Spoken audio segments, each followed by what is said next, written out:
Hey everyone, welcome to the channel. Today I have a Chevy Impala that we are going to be going from this filthy mess to these beautiful lines. The question for the video is this: if your vehicle is detailed, would you want them to leave lines like this in your carpet? Put your answer in the comments below. As I get into the cleanup, I've tried something a little bit different in this vacuuming part.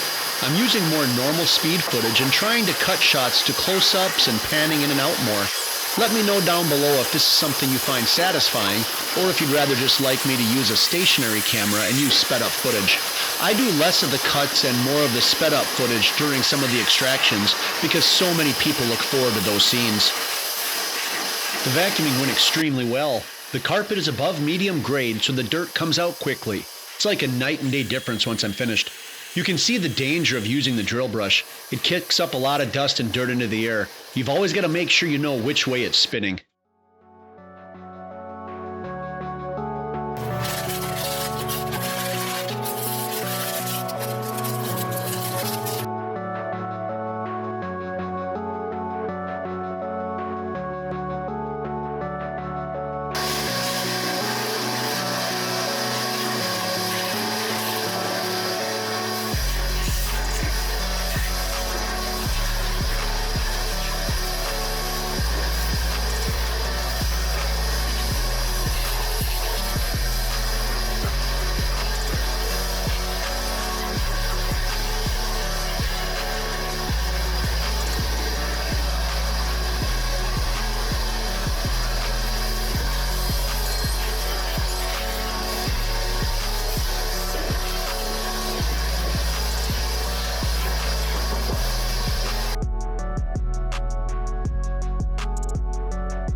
This rear passenger well gave me a nice little bonus.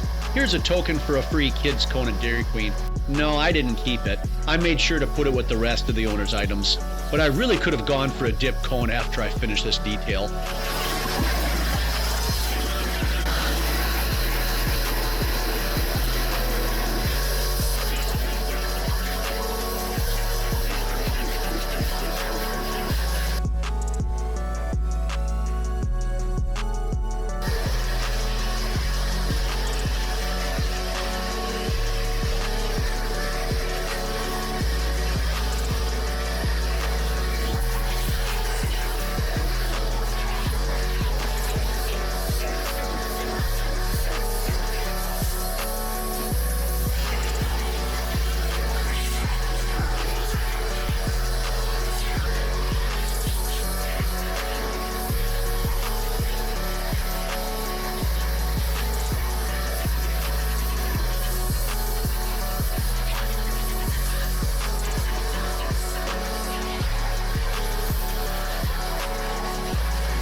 The trunk was not pleasant to see.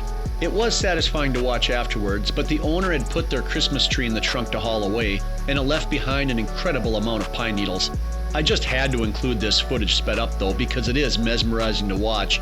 Those needles just get sucked away.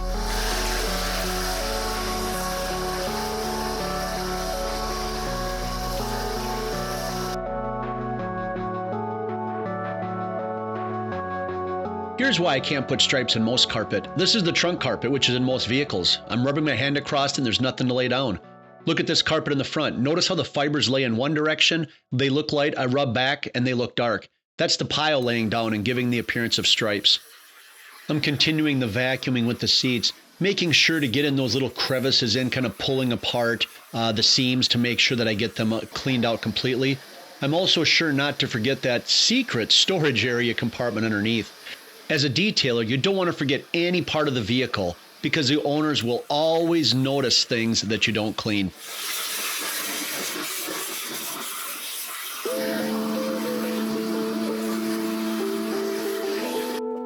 Now we get to the exciting part, the extraction process. It went really well, as you'd expect with this really good quality carpet. You may have noticed at the beginning of the video that there were actually two sets of floor mats in the car, the regular ones and then some all-weather floor mats placed on top. They both really help to protect the carpet underneath.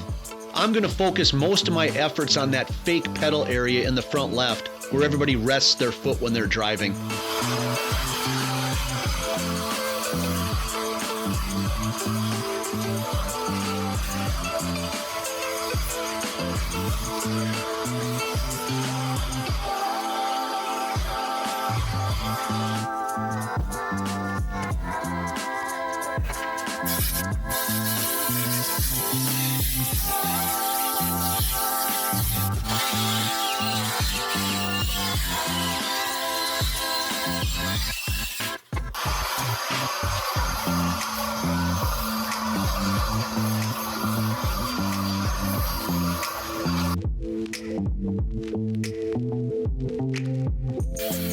And for you extreme extraction lovers out there, here's a close-up of the process.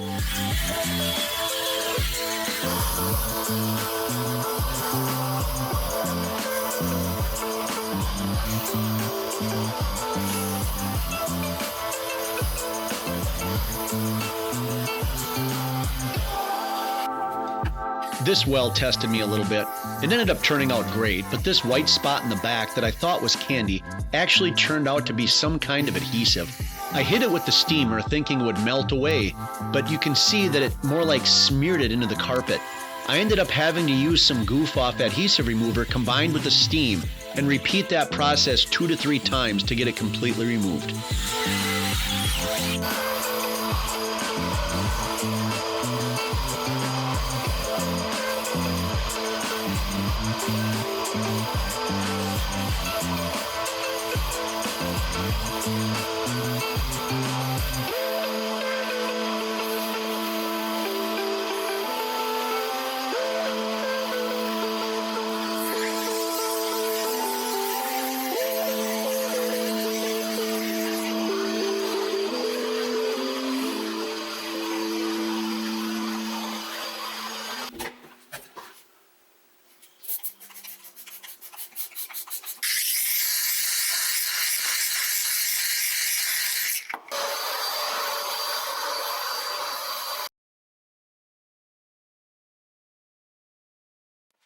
This is where the steamer shines.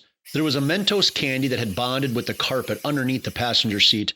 The steam quickly melted it away to be sucked up later by the extractor.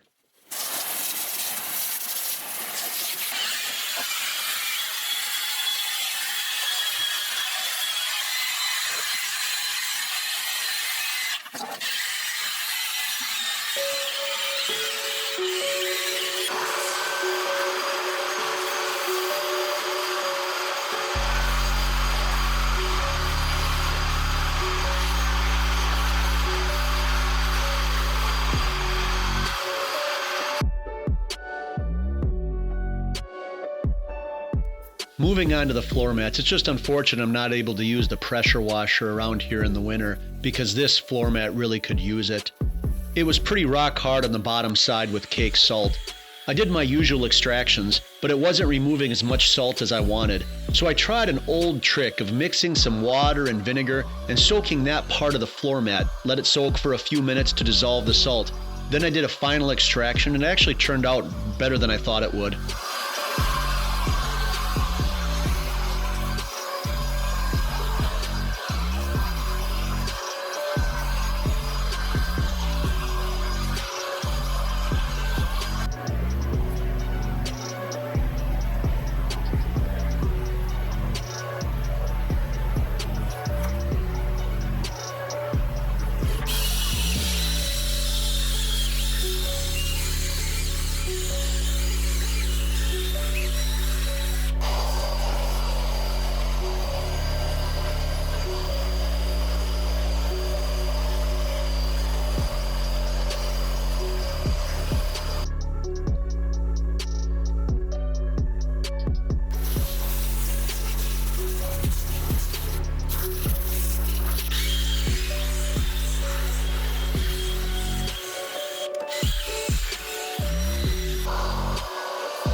there's a spot on one of these rear mats that must have had the same adhesive as that rear well did. So I had to pull out the goof off again and hit it a couple of different times with that and the steamer to really get that removed from the fabric.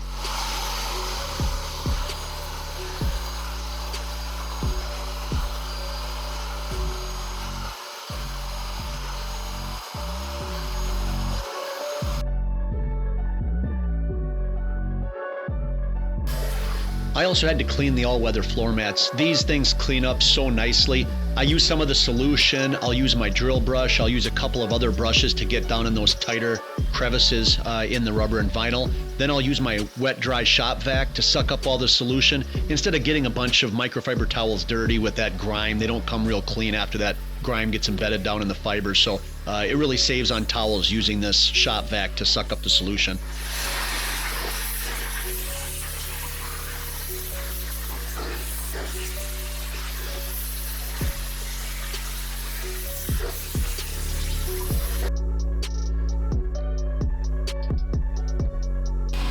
These leather seats really clean up nicely from this Impala. I spray them down really liberally with this CarPro inside cleaner. I have it diluted about probably 4 to 1 here with water and solution. And then I'll use my drill brush, take advantage of that to agitate it, really get that CarPro inside worked into the vinyl there, vinyl slash leather. And then it foams up really nicely here, agitates it very well, gets that grime and oils pulled away, and then I wipe it down with my microfiber towel. And one misconception people have is with this vinyl and leather, you want it looking really shiny. Actually, what that means is it's dirty, so you want it looking a little more matte or flat finish. That means you removed all the oils and the dirt from that. You can see that's pretty dirty. Then I'm going to use some Lexol all leather conditioner there to wipe this down. And again, I know this isn't true leather, but it still leaves it feeling soft and supple when it's done.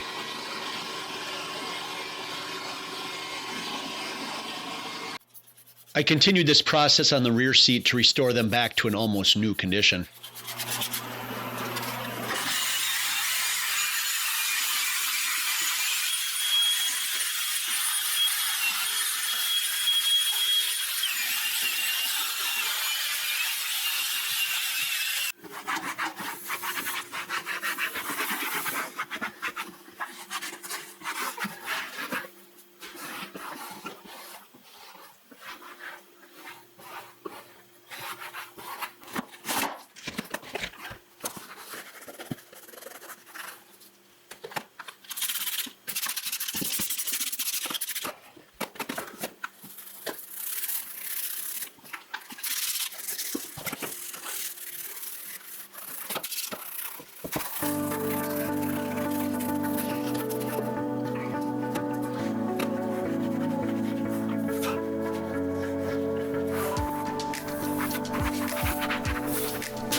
I also clean the door panels with my CarPro inside. I use my detail brush here instead of the drill brush. The solution foamed up real nicely, as you can see, to remove all the dirt and oils that had accumulated. I'll wipe it down with a microfiber towel. And then I'm going to apply some 303 aerospace protectant here to finalize the look. Usually I do that later after all the other parts, but since I had the little chair there I was using to be comfortable, I just thought, well, why not just take care of cleaning up and protecting at the same time.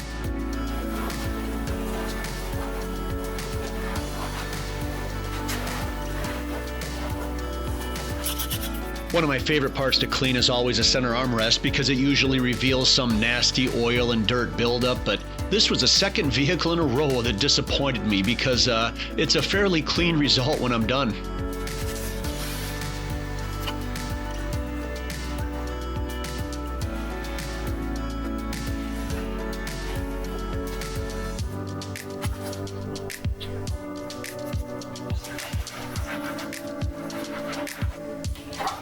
This center console was much dirtier and satisfied my cleaning appetite. I made sure to pull out that shifter cover to get in those crevices that all the dirt and food seems to fall into when you're driving.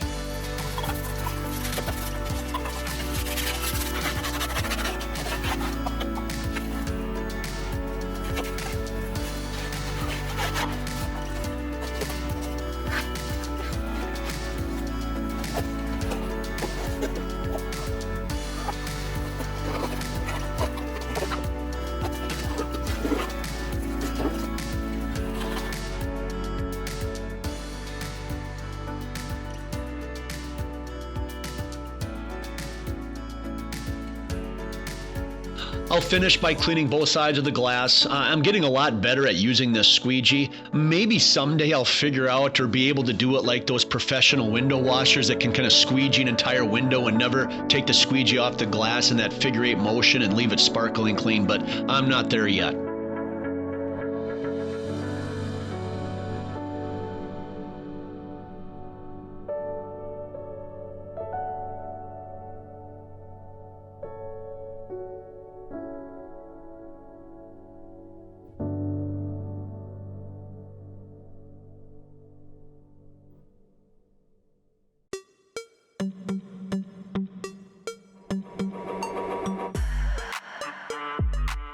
This vehicle definitely gave me a workout, but it was a joy to work on. That good carpet was so worth seeing once it was fully finished and dressed. If this video scratched that OCD itch, go on down and hit that like button. Hit the subscribe button as well so you're notified when I release my videos. I look forward to seeing you in the next one. Until then, keep it clean.